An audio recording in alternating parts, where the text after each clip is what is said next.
It can also be shown from the premises that the cause of the distinction of things is not diversity, or even opposition of agents. For if the different agents from which the diversity of things proceeds are ordered to one another, there must be some single cause of this order.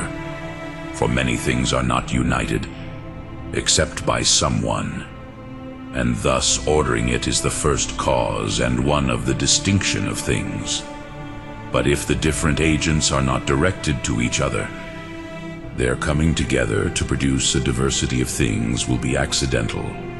The distinction between things will therefore be accidental, the contrary of which was shown above. Again, ordered effects do not proceed from different unordered causes except perhaps by accident, for different things as such do not make one.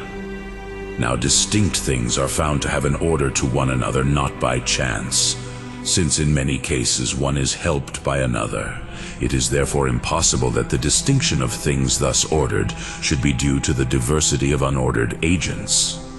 Further, whatever the cause of their distinction, they cannot be the first cause of the distinction of things. But if several agents are taken equally, it is necessary that they have a cause of their distinction, for they have a cause of being, since all beings are from one first being, as was shown above. Now the cause of being for something, and of its distinction from others is the same, as has been shown. Therefore, the diversity of agents cannot be the first cause of the distinction of things.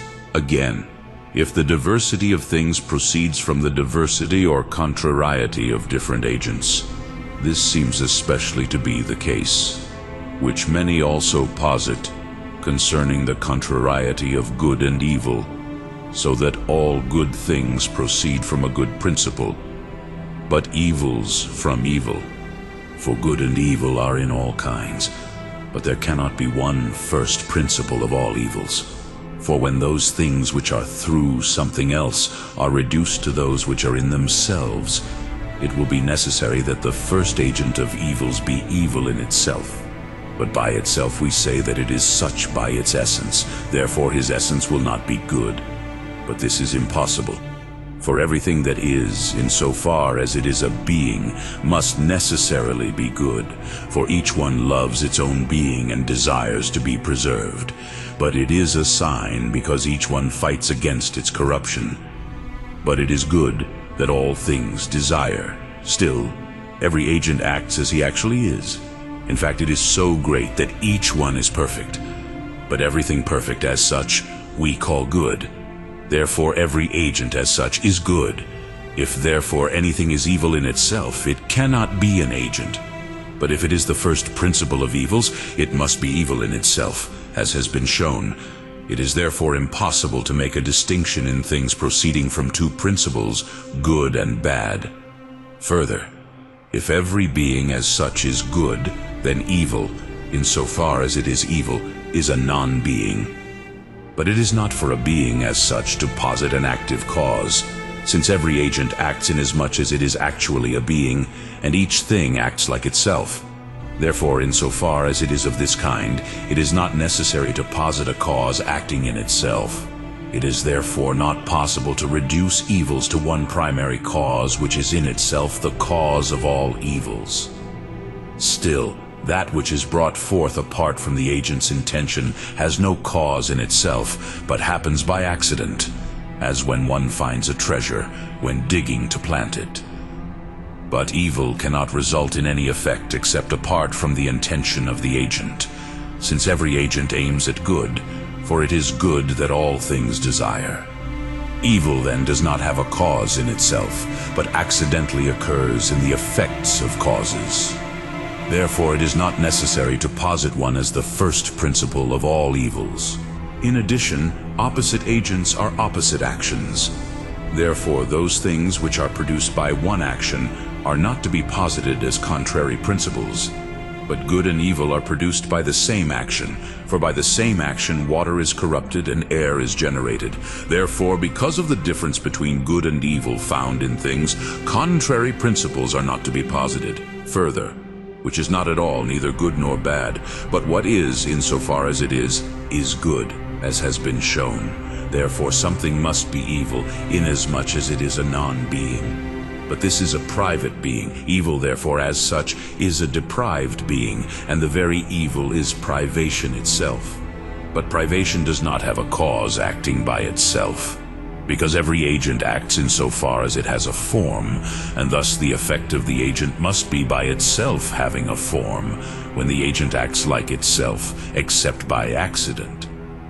It remains then that evil has no per se active cause, but occurs accidentally in the effects of per se active causes. There is therefore not one first and per se principle of evils, but the first principle of all is one first good, in the effects of which evil results by accident.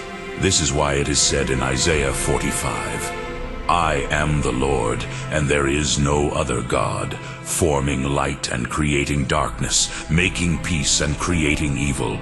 I am the Master doing all this. And Eccles 11:14, good and bad, life and death, poverty and honor, are from God, and with the same 33:15. Against evil is good, so also the sinner against the righteous man. And thus look into all the works of the highest, 2 against 2, 1 against 1. But God is said to do evil, or to create, inasmuch as it creates those things which are good in themselves, and yet are harmful to others.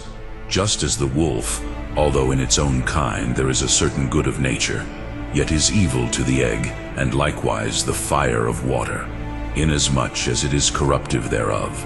And in a similar way, there is a cause of evils in men, which are called punishments.